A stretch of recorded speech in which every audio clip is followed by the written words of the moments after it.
Ekonomi yok ki ekonomi. Şimdi diyelim ki İsrail ile İran savaşıyor.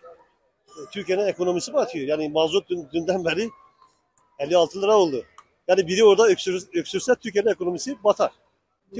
Türkiye'nin siyasal sistemi değişmiş. Türkiye artık bu saatten sonra bu ekonomiyi bu şekilde düzeltemez. Vallahi ekonomi batmış. Ne olacak? Tek çözüm erken seçim. Vallahi bunlar savaşıyorlar, arada biz yanıyoruz. Evet. Onun Türkiye oluyor. Yazık günah. Türkiye kadar güzel bir ülke yoktu dünyada. Ama üzerinde yaşayamıyoruz.